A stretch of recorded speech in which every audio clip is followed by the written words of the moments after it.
خلیفہ سوم، دوہرے داماد رسول، ذی النورین، ذی الہجرتین، ذی البشارتین، سیدنا عثمان ابن عفان رضی اللہ تعالیٰ عنہ کی حالات زندگی مختصر سے بیان کیے تھے کہ جناب رسول اللہ صلی اللہ علیہ وسلم نے کئی بار ان کو جنت کی بشارت سنائی۔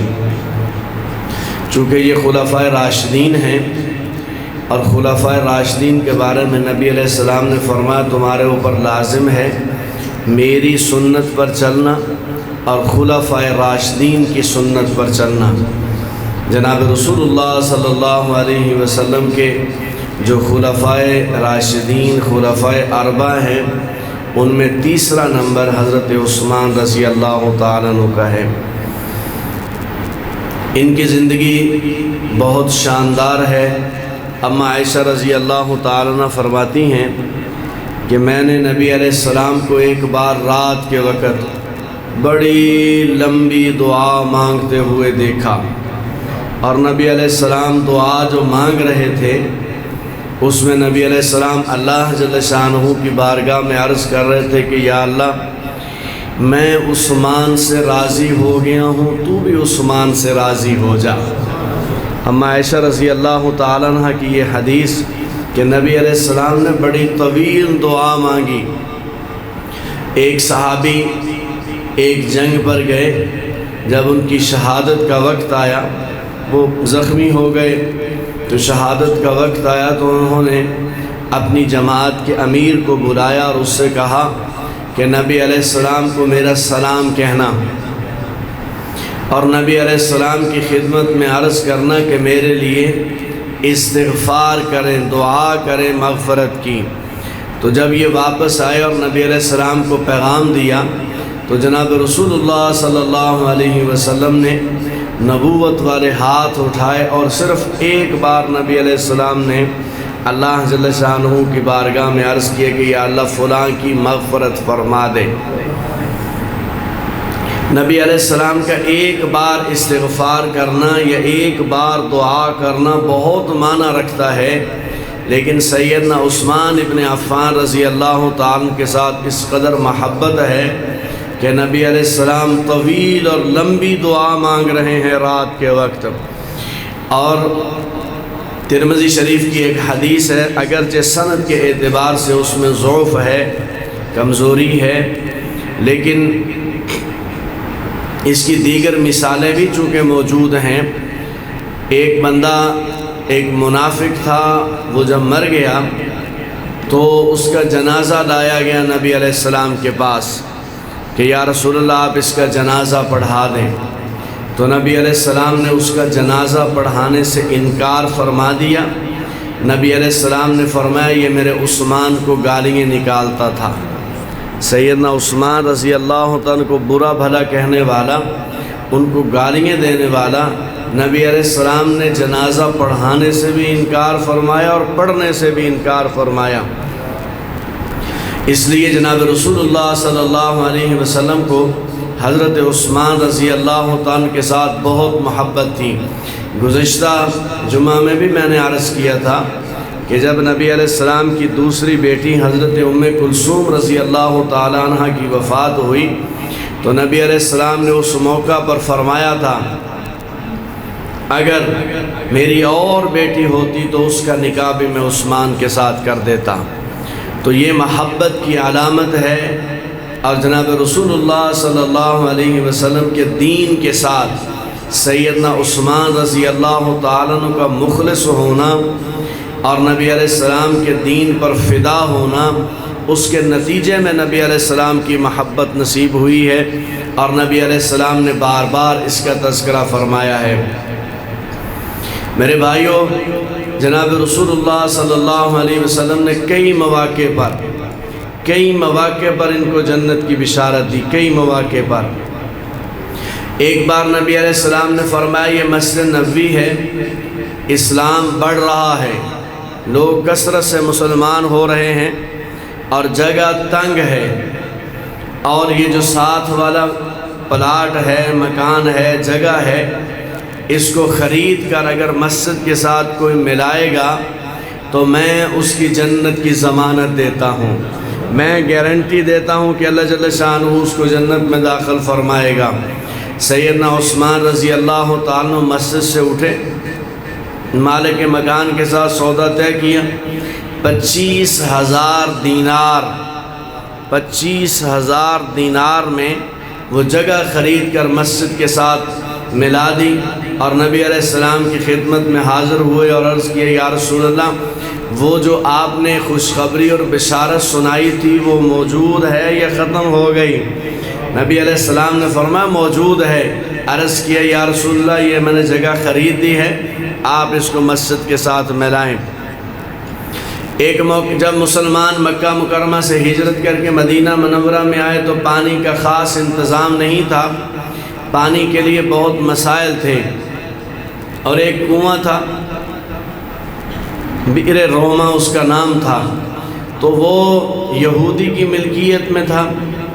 وہ ایک تو پانی بہت مہنگا بیچتا تھا، اور مسلمانوں کے ساتھ اسے خاص عداوت اور جو ہے دشمنی تھی، تو مسلمانوں کو تو مزید مہنگے داموں بیچتا تھا۔ نبی علیہ السلام مسجد میں تشریف فرما ہیں، نبی علیہ السلام نے فرمایا جو بندہ پانی کا انتظام کرے گا، وہ پانی کا حوض خریدے گا، کنواں خریدے گا، میں اس کو جنت میں ایک جنت کے چشمے کی خوشخبری سناتا ہوں، میں اس کو جنت میں اللہ جل شانہ سے ایک پانی کا چشمہ دے کر دوں گا، جس کا پانی کبھی خراب نہیں ہوگا، کبھی کم نہیں ہوگا، کبھی ضائع نہیں ہوگا۔ حضرت عثمان رضی اللہ تعالیٰ بھی بہت بڑے تاجر تھے اور تجارت کے اصول اور ضوابط سے واقف تھے۔ سیدنا عثمان رضی اللہ تعالیٰ یہودی کے پاس گئے، وہ خریدنا چاہا تو اس نے بیچنے سے انکار کر دیا، تو حضرت عثمان رضی اللہ عنہ نے فرمایا کہ ایسا کرو، آدھا بیچ دو، ایک دن تم اس کے مالک، ایک دن میں مالک، ایک دن اس کی کمائی تم کھانا، ایک دن میں کھاؤں گا، اور میں تمہیں 17,000 دینار دیتا ہوں، 17,000 دینار، اور وہ اس پر بہت بڑی رقم ہے یہ دینار، اس پر راضی ہو گیا۔ تو حضرت عثمان رضی اللہ عنہ وہ کنواں خرید لیا، ان کی جب باری آئی دن کی تو پانی کا ایک پیالہ بھرا، توجہ رکھنا جی، اسی کنویں سے پانی کا ایک پیالہ لیا اور مسجد میں آئے اور نبی علیہ السلام کی خدمت میں پیش کیا کہ یا رسول اللہ یہ پانی آپ کے لیے لایا ہوں، اور نبی علیہ السلام نے جب وہ پانی لینے کے لیے ہاتھ بڑھائے تو سیدنا عثمان رضی اللہ تعالیٰ عنہ نے پیالہ پیچھے کھینچ لیا۔ نبی علیہ السلام نے فرمایا عثمان میرے لیے نہیں لائے ہو؟ میرے کہ یا رسول اللہ آپ کے لیے لائے تو پھر دو نا۔ عرض کیا یا رسول اللہ میری خواہش یہ ہے لب آپ کے ہوں اور ہاتھ میرے ہوں، میں اپنے ہاتھوں سے پلاؤں۔ نبی علیہ السلام نے اجازت دے دی، پانی پلایا، پھر نبی علیہ السلام نے فرمایا عثمان اب سنو، میدان محشر قائم ہوگا، میدان محشر قائم ہوگا، اللہ جل شانہ مجھے حوض کوثر عطا فرمائیں گے، اور حوض کوثر کی منڈیر پر آسمان کے ستاروں سے بھی زیادہ پیالے رکھے ہوئے ہوں گے، میری امت کے پیاسے لوگ آئیں گے، میں پانی بھر بھر کے پلاؤں گا، میرے دائیں جانب ابو بکر ہوں گے، بائیں جانب عمر ہوں گے، جو لوگ دائیں جانب سے آئیں گے انہیں پانی ابو بکر کے ہاتھ سے دلواؤں گا، جو بائیں جانب سے آئیں گے انہیں پانی فاروق اعظم کے ہاتھ سے دیا جائے گا۔ لیکن فرمایا اچانک عثمان ابن عفان آئیں گے، ابو بکر صدیق عرض کریں گے یا رسول اللہ مجھے پیالہ دیجئے، میں عثمان کو پانی پلاؤں۔ نبی علیہ السلام پیالہ واپس کر لیں گے، پھر فاروق اعظم عرض کریں گے یا رسول اللہ مجھے دیجئے میں پلاؤں۔ نبی علیہ السلام واپس کھینچ لیں گے، عرض کریں گے یا رسول اللہ اس کو نہیں پلانا؟ فرمایا نہیں پلانا ہے، لیکن تم دونوں نے نہیں، میں نے اپنے ہاتھ سے پلانا ہے۔ عرض کیا یا رسول اللہ وہ میں نے کنواں خریدا ہے اور خرید کر میں آپ کی خدمت میں پیش کرتا ہوں، آپ جب چاہیں جتنا چاہیں جس کو چاہیں جیسے چاہیں آپ اس کا پانی تقسیم کریں۔ تو نبی علیہ السلام نے فرمایا مسلمانوں سے کہ تم اس کا پانی استعمال کر سکتے ہو، اور پانی جس دن باری عثمان کی ہوگی تم اپنے اس دن کی ضرورت کا پانی بھی لے لو اور اگلے دن کی ضرورت کا پانی بھی لے لو، تاکہ تمہیں یہودی سے خریدنا نہ پڑے۔ ہفتے ڈیڑھ کے بعد یہودی خود آ گیا اور کہنے لگا کہ باقی بھی میں بیچتا ہوں۔ 34,000 دینار دے کر سیدنا عثمان رضی اللہ تعالیٰ عنہ نے وہ خرید کر اس کو وقف کر دیا۔ ہر مدینہ منورہ کا باسی، مرد ہو یا عورت، آزاد ہو یا غلام، بڑا ہو یا چھوٹا، اور ہر مسافر اور راہگیر، اس کے لیے وہ کنویں کا پانی وقف تھا، جب چاہتے جتنا چاہتے وہ استعمال کر سکتے۔ اس موقع پر بھی نبی علیہ السلام نے جنت کے چشمے اور حوض کوثر کے پیالے کی خوشخبری سنائی۔ غزوہ تبوک کا موقع آیا، یہ سب سے مشکل ترین غزوہ ہے۔ نبی علیہ السلام نے مسجد میں اعلان فرمایا جہاد کے لیے جانا ہے، چندہ لے کر آؤ، اور چونکہ اس پہ بہت اخراجات آنے والے تھے اور نبی علیہ السلام بار بار اعلان فرما رہے تھے، یہ وہی غزوہ ہے جس میں ابو بکر صدیق رضی اللہ تعالیٰ عنہ اپنے گھر کا سارا سامان لے کر نبی علیہ السلام کی خدمت میں آئے۔ نبی علیہ السلام نے پوچھا ابو بکر کیا چھوڑ کر آئے ہو؟ عرض کیا یا رسول اللہ چھوڑنے کا تو آپ نے فرمایا ہی نہیں تھا، آپ نے تو فرمایا تھا لے کے آؤ۔ میں نے دیواروں پر بھی ہاتھ لگائے کہ کوئی سوئی باقی نہ رہ جائے۔ میں نے اپنا لباس اتارا، ٹاٹ کا لباس پہنا، میں تن کے کپڑے بھی لے کر کے آیا ہوں۔ یہ وہی غزوہ ہے جس میں عمر بن خطاب رضی اللہ تعالیٰ عنہ اپنے گھر کا آدھا مال لے کر آئے۔ ایک صحابی اٹھے، گھر میں گئے، بیوی سے پوچھا کوئی ہے؟ نبی علیہ السلام نے اعلان فرمایا ہے۔ بیوی نے کہا کچھ بھی نہیں ہے۔ ایک یہودی کے باغ میں چلے گئے، کہا یہاں کوئی مزدوری ہے؟ کہا مزدوری ہے، یہ کنواں ہے، یہ درخت ہیں، یہاں سے ڈول کھینچو، ان درختوں کو پانی لگاؤ، کھجور کے درختوں کو، بدلے میں 2 کلو کھجور ملے گی۔ کتنے نہیں؟ ساری رات ڈول کھینچا اور بدلے میں 2 کلو کھجور ملی۔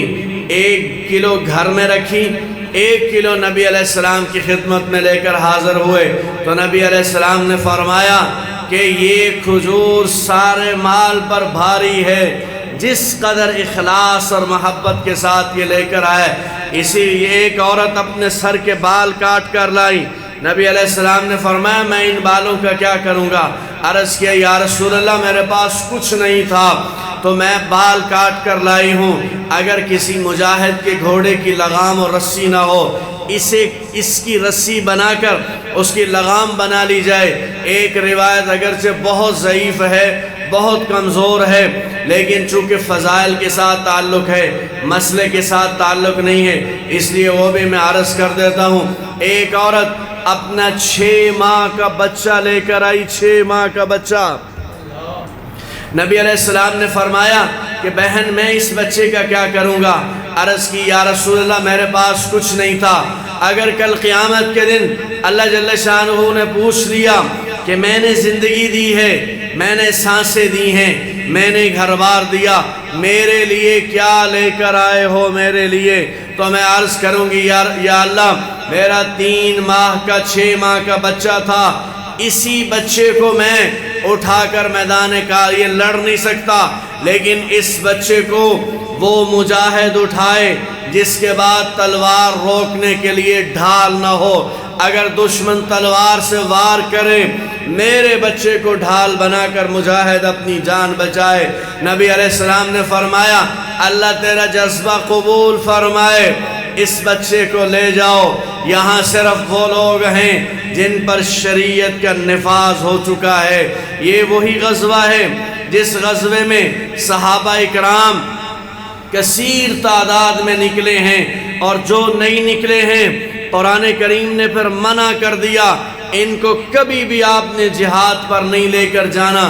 یہ وہی غزوہ ہے جس میں لوگ مال لے کر آئے ہیں، جو نہیں لے کر آئے، پر قرآن نے روک دیا ہے ان سے دوبارہ مال نہیں لینا اسلام کے لیے اور دین کے لیے۔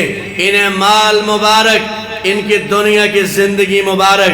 اس موقع پر نبی علیہ السلام اعلان فرما رہے ہیں، لوگ اگرچہ لا رہے ہیں مال، لیکن اتنے اخراجات جو ہیں وہ جنگ کے وہ پورے نہیں ہو رہے۔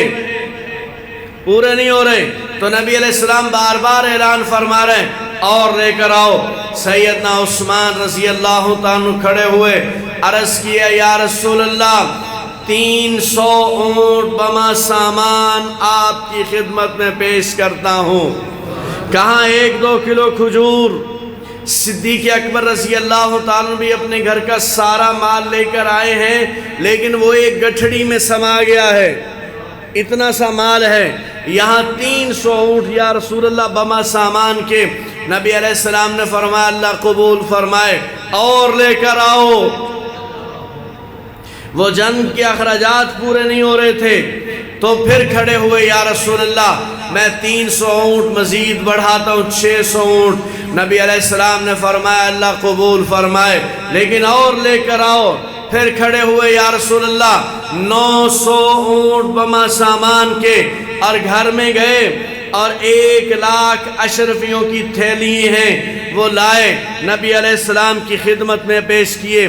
نبی علیہ السلام نے تھیلی کو کھولا ہے، اس میں سے اشرفیاں نکالی ہیں اور ہاتھوں کے ساتھ اسے پلٹ رہے ہیں، اور نبی علیہ السلام کے چہرے پر مسکراہٹ ہے۔ وہ سارے اخراجات پورے ہو گئے ہیں تو وہ کے تو نبی علیہ السلام نے فرمایا ما ضر عثمان ما عمل بعد اليوم، اے عثمان آج کے بعد تیرا کوئی عمل تجھے نقصان نہیں پہنچا سکتا، تیرا کوئی عمل تجھے نقصان نہیں پہنچا سکتا۔ ایک اور موقع آیا، صدیق اکبر رضی اللہ تعالیٰ کے زمانہ خلافت ہے، مدینہ منورہ میں قحط پڑ گیا اور کھانے کے لیے کچھ نہیں ہے۔ لوگ جمعے کی نماز سے فارغ ہوئے تو دیکھا کہ گرد و غبار اڑ رہی ہے، کوئی قافلہ آ رہا ہے۔ پوچھا یہ کس کا قافلہ ہے؟ لوگوں نے بتایا یہ عثمان ابن عفان کا قافلہ ہے جو غلہ لے کر ملک شام سے مدینہ منورہ میں آ رہا ہے۔ وہ غلہ لے کر پہنچا، صدیق اکبر رضی اللہ تعالیٰ عنہ اٹھے اور عثمان ابن عفان کے پاس گئے اور کہنے لگے عثمان مدینہ منورہ میں قحط ہے، اللہ کے رسول کے شہر میں رہنے والے لوگ قحط میں زندگی گزار رہے ہیں، یہ جو غلہ آیا ہے اسے سستے داموں بیچنا، مہنگے دام نہ کرنا۔ عرض کیا امیر المومنین ٹھیک ہے کوئی بات نہیں۔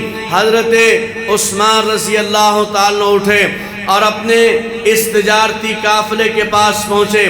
مدینہ منورہ کے تاجر آ گئے اور کہنے لگے عثمان یہ غلہ بیچتے ہو؟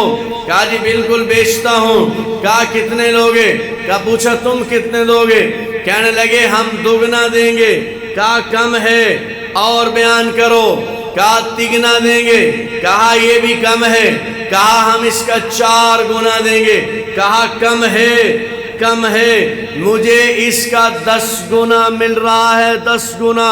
وہ کہنے لگے کون دے رہا ہے اس کا 10 گنا؟ مدینہ منورہ کے سارے تاجر تو یہاں موجود ہیں، کون ہے جو 10 گنا دے رہا ہے؟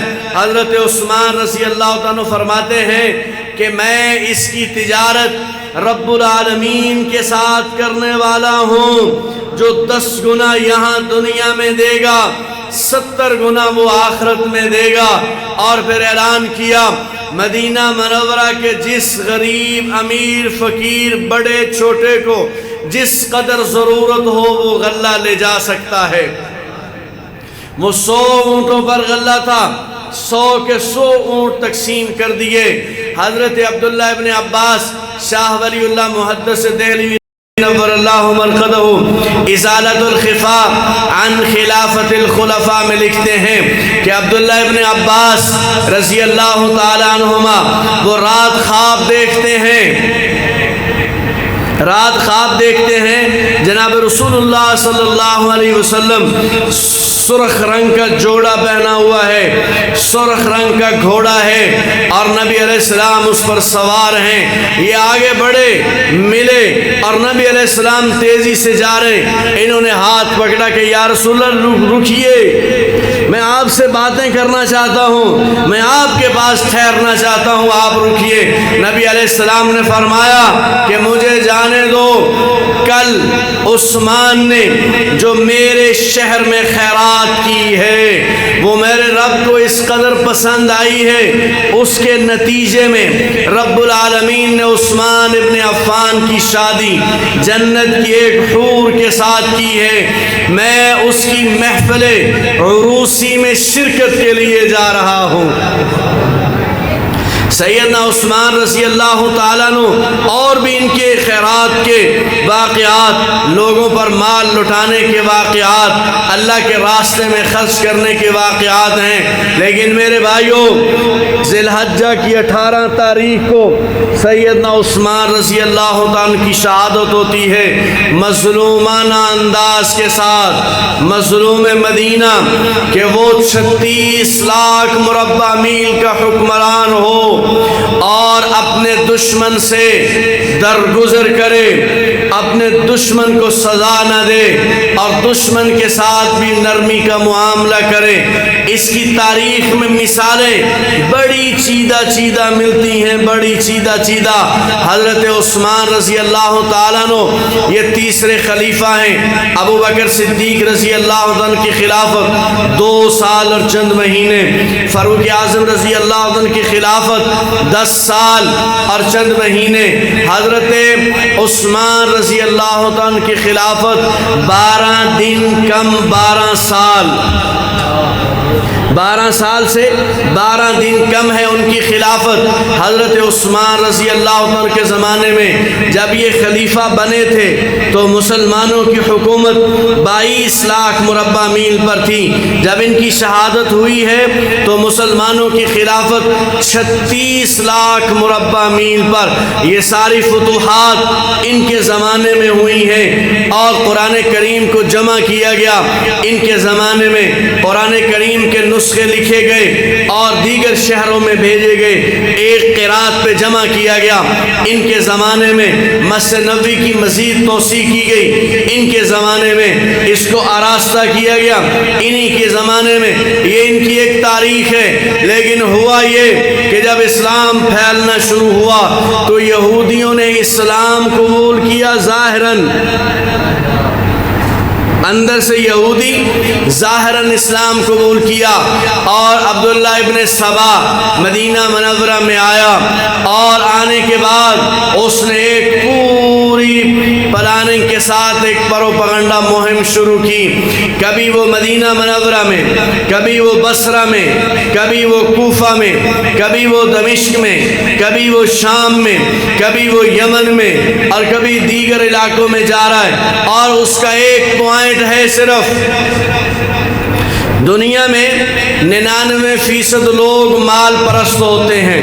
توجہ رکھنا جی بات سمجھنے کے لیے، دنیا میں 99% لوگ دنیا پرست ہیں، مال پرست ہیں۔ ایک نعرہ جو سب سے زیادہ شرارت کھڑا کر سکتا ہے وہ مال کا لوٹنا ہے، فلاں بندہ آپ کا مال لوٹ گیا ہے۔ وہ جو میاں بیوی کی لڑائی ہوتی ہے اس میں بھی یہی نظر آئے گا، 2 بھائیوں کی لڑائی ہوتی ہے اس میں بھی یہی نظر آتا ہے، 2 بھائی زندگی میں صحیح چل رہے ہیں، بیویاں آ گئیں، اس نے کہا کما تم رہے ہو، کھا وہ رہے ہیں، تمہاری کمائی اجاڑ دی انہوں نے، تمہارا مال اجاڑ۔ یہ جو مال کی بات ہے، مال کی اور مال کا لوٹنا اور کرپشن، یہ نعرہ دنیا میں سب سے زیادہ پھیلتا ہے۔ اس کی وجہ کیا ہے کہ 99% لوگ خود مال پرست ہیں۔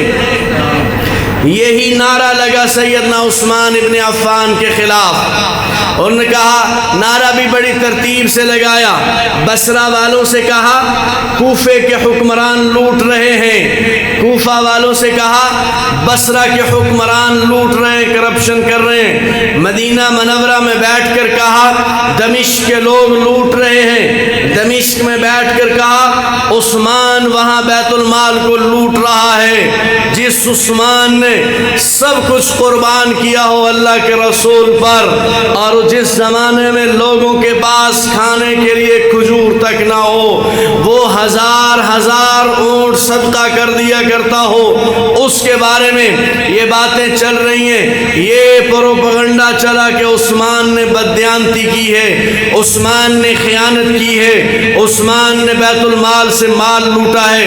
یہ بات چلائی، اس قدر مہم چلائی اس کے بارے میں کہ انہوں نے ایک جتھا تیار کیا، اور یہ مدینہ منورہ میں اس وقت پہنچا جب بڑے بڑے صحابہ حج کرنے کے لیے مکہ مکرمہ میں چلے گئے ہیں۔ چند صحابہ موجود ہیں یہاں پر، یہ آئے، کچھ باتیں ہوئی غیر ضروری، پھر انہوں نے حضرت عثمان رضی اللہ عنہ کے خلاف ایک منظم، یہ 40 کے قریب افراد ہیں جنہوں نے بڑی منظم سازش بنائی ہوئی ہے۔ سیدنا عثمان رضی اللہ تعالیٰ عنہ مسجد نبوی میں خطبہ دے رہے ہیں، اور خطبہ دیتے ہوئے حضرت عثمان رضی اللہ تعالیٰ عنہ لوگوں کو قرآن سنا رہے ہیں، آقا علیہ السلام کا فرمان سنا رہے ہیں۔ ایک سوائی کھڑا ہوا، کہنے لگا عثمان اپنا خطبہ بند کرو، ہم آپ کا خطبہ نہیں سنیں گے۔ انہوں نے خطبہ جاری رکھا تو دوسری طرف سے یہ سارے 40 افراد بکھر کر بیٹھے ہوئے، تو دوسرا بندہ کھڑا ہوا کہ عثمان اپنا خطبہ بند کرو۔ انہوں نے جاری رکھا، تیسرا کھڑا ہوا، پھر ایک بندہ کھڑا ہوا اور اس نے پتھر اٹھایا اور حضرت عثمان رضی اللہ عنہ کے مارا، ان کی پیشانی پہ لگا۔ پھر یہ آگے بڑھے، سیدنا عثمان رضی اللہ عنہ نیچے گر گئے، اور جو عصا پکڑا ہوا تھا اس عصا کو توڑ دیا انہوں نے لوگوں کے سامنے۔ بقیہ لوگوں کو تو پتہ ہی نہیں ہے کہ ہو کیا رہا ہے۔ حضرت عثمان رضی اللہ عنہ نیچے گر جاتے ہیں، وہ عصا توڑ دیتے ہیں۔ ان کم بخت لوگوں کو یہ معلوم نہیں تھا کہ یہ عصا عام نہیں ہے، یہ وہی عصا تھا جس کو جناب رسول اللہ صلی اللہ علیہ وسلم پکڑ کر خطبہ ارشاد فرمایا کرتے تھے۔ یہ وہی عصا تھا جس کو صدیق اکبر پکڑ کر خطبہ دیتے تھے، جس کو پکڑ کر فاروق اعظم خطبہ دیا کرتے تھے۔ انہوں نے توڑ دیا، اسے عام لکڑی سمجھتے ہوئے حضرت عثمان کو اٹھایا گیا، گھر میں لے کر آئے۔ میں بیچ میں باتیں چھوڑ رہا ہوں۔ حضرت عثمان رضی اللہ عنہ کے بارے میں انہوں نے اعلان کیا، لوگوں سنو، آج کے بعد عثمان مسجد میں خطبہ نہیں دے سکتے، آج کے بعد مسجد میں نماز نہیں پڑھا سکتے، آج کے بعد وہ اپنے گھر سے بھی باہر نہیں نکل سکتے۔ گھر کا محاصرہ کیا ہوا ہے، کسی کو آنے جانے کی اجازت نہیں ہے۔ حضرت عثمان رضی اللہ تعالیٰ عنہ صحابہ کو بڑے بڑے کو بلاتے ہیں جو وہاں چند ایک موجود ہیں۔ حضرت علی رضی اللہ تعالیٰ عنہ آئے اور ان کے سامنے 3 باتیں بیان کی۔ امیر المومنین، بات یہ ہے بلوائی سرکش ہو گئے ہیں، اللہ رسول کا خوف نکل گیا ہے، آپ ایسا کریں 3 میں آپ کے سامنے رائے رکھتا ہوں، جو رائے آپ پسند کریں۔ فرمایا بیان کرو۔ ایک رائے یہ ہے آپ خلافت چھوڑ دیں، دوسری رائے یہ ہے کہ آپ یہاں سے شام میں چلے جائیں، وہاں معاویہ بن ابی سفیان موجود ہیں، وہ آپ کے گورنر ہیں، اور انہوں نے اپنے علاقے کی عوام میں حکومت بڑی مستحکم رکھی ہوئی ہے، آپ وہاں چلے جائیں۔ اور تیسرا یہ ہے آپ ہمیں اجازت دیں، ہم ان کے ساتھ مقابلہ کرتے ہیں، یہ کوئی حیثیت نہیں رکھتے۔ سیدنا عثمان رضی اللہ عنہ نے فرمایا، علی بات سنو، جہاں تک آپ کہتے ہو کہ میں خلافت چھوڑ دوں، میں نے رسول اللہ صلی اللہ علیہ وسلم سے سنا، مجھے نبی علیہ السلام نے وصیت کی تھی، عثمان اللہ جل شانہ تمہیں ایک خلعت پہنائیں گے، ایک جوڑا پہنائیں گے، حاسدین اور شریر آئیں گے کہ تمہارا وہ جوڑا اتار لیں. عثمان جان دے دینا لیکن وہ خلافت نہ اتارنا. وہ جوڑا خلافت کا جوڑا ہے, میں خلافت نہیں چھوڑ سکتا. اور آپ کہتے ہو کہ ملک شام میں چلے جاؤ مدینہ منورہ کو چھوڑ کر. اسی مدینہ منورہ کے لیے, رسول اللہ کے پڑوس کے لیے تو ہم نے مکہ چھوڑا ہے, اس کے لیے ہم نے خانہ کعبہ کو چھوڑا ہے رسول اللہ کے پڑوس کے لیے. اور لڑنے کی اجازت تو سنو, میں نے نبی علیہ السلام سے سنا, نبی علیہ السلام نے فرمایا میری امت میں ایک حکمران آئے گا جو اپنی حکومت کے استحکام اور دوام کے لیے میرے اس شہر کی گلیوں کو خون کے ساتھ بھر دے گا. یاد رکھنا وہ بدترین حکمران ہوگا. میں اپنی خلافت بچانے کے لیے, میں اپنی حکومت بچانے کے لیے مدینہ منورہ کے لوگوں کا خون نہیں بہا سکتا. تینوں باتیں قبول نہیں ہیں. اور 40 دن گزر گئے, حضرت صحابہ پریشان ہیں, ملنے کی لڑنے کی اجازت نہیں مل رہی اور یہاں سے معاملے کا حل نہیں نکل رہا. حضرت عثمان رضی اللہ عنہ کا پانی بند ہے, گھر میں دیگر آنے والی چیزیں بند ہیں, جو گھر میں چیزیں موجود ہیں وہی چل رہی ہیں, اسی پر گزارا چل رہا ہے. ایک دن بالا خانے پر آئے اور باہر بلوائی کھڑے ہیں, عام لوگ بھی کھڑے ہیں. حضرت عثمان رضی اللہ تعالیٰ نے بالا خانے پر کھڑے ہو کر فرمایا لوگو میری بات سنو, میری بات سنو, میں تمہیں قسم دے کر پوچھتا ہوں کہ میں جناب رسول اللہ صلی اللہ علیہ وسلم نے اپنے دائیں ہاتھ کو میں عثمان کا ہاتھ نہیں بیان کیا.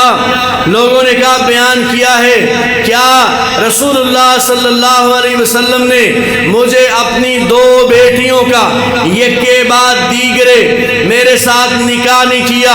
لوگوں نے کہا کیا ہے. کیا مجھے اللہ کے رسول نے 20 بار جنت کی بشارت نہیں سنائی؟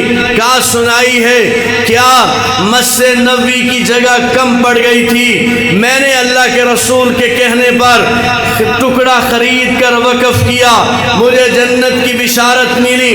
آج مجھے اپنی خریدی ہوئی جگہ پر نماز پڑھنے کی تم اجازت نہیں دے رہے. لوگ خاموش ہو گئے. کہا کیا تمہیں معلوم نہیں یہاں تمہیں پینے کے لیے پانی نہیں ملتا تھا؟ میں نے کنواں خرید کر وقف کیا تھا اور آج تم مجھے اپنے ہی خریدے ہوئے کنویں سے پانی پینے کی اجازت نہیں دے رہے. لوگ خاموش ہیں, نظریں جھکی ہوئی ہیں, لیکن گناہ کی ایک نحوست ہوتی ہے جو توبہ کی توفیق نہیں ملتی. توبہ کی وہ اپنی سرکشی میں بڑھ رہے ہیں. کہنا وہ ساری باتیں ٹھیک ہیں, آپ جنتی بھی ہیں, آپ نیک بھی ہیں, سارا کچھ ہے, لیکن بات یہ ہے آپ خلافت چھوڑو.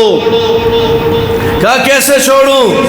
نبی علیہ السلام نے مجھے منع کیا ہے. حضرت عثمان رضی اللہ عنہ نے فرمایا لوگو تم مجھے قتل کرنا چاہتے ہو مجھے معلوم ہے, لیکن یاد رکھنا مجھے بھی معلوم ہے کہ میری موت قتل کے ذریعے سے ہونے والی ہے. مجھے معلوم ہے کہ میں نے اللہ کے رسول سے سنا تھا کہ عثمان شہید ہونے والے ہیں, یہ مجھے معلوم ہے, لیکن میں تمہیں کہتا ہوں باز رہو, میرے قتل اور میرے خون سے بچ جاؤ. لیکن وہاں ان کے ذہن پر سرکشی سوار ہے, بات سمجھنے کے لیے تیار نہیں ہے, اور حضرت عثمان رضی اللہ تعالیٰ واپس آ جاتے ہیں. پھر چلتے چلتے 18 ذی الحجہ آ گئی, جمعے کا دن آ گیا اور حضرت عثمان رضی اللہ عنہ فجر کی نماز پڑھتے ہیں, کچھ تلاوت کی, پھر سو گئے.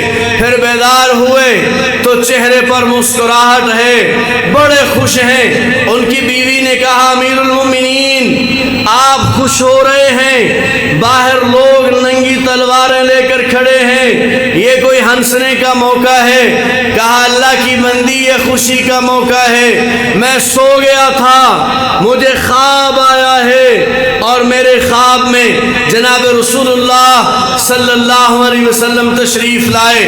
آپ کے دائیں جانب ابو بکر ہیں، آپ کے بائیں جانب فاروق اعظم ہیں، اور میں نے عرض کیا یا رسول اللہ دیکھیے آپ کی امت ہے، اپنی امت کی جانب دیکھیے کہ کس قدر مجھے تکلیف پہنچا رہی ہے. میں نے ان کا سکھ چاہا ہے، میں نے ان کا چین چاہا ہے، میں نے ان کا دین چاہا ہے، میں نے ان کی خیر چاہیے، اور یہ بدلے میں مجھے تکلیف دے رہے ہیں. تو نبی علیہ السلام نے فرمایا عثمان تیرے پاس دو راستے ہیں. ایک راستہ یہ ہے کہ تو ان کے لیے بد دعا کر، تیرے رب کا عذاب آئے گا اور تیرے رب کی پکڑ انہیں نیست و نابود کر کے رکھ دے گی. اور دوسرا راستہ صبر کا ہے، صبر کا راستہ ہے. عرض کیا یا رسول اللہ میں صبر کرتا ہوں، میں صبر کرتا ہوں جیسے میرے بھائی حابیل نے کیا تھا، میں صبر کرتا ہوں جیسے میرے بھائی یوسف نے کیا تھا، میں صبر کرتا ہوں. تو نبی علیہ السلام نے فرمایا عثمان آج افطاری جنت میں میرے دسترخوان پر ہوگی.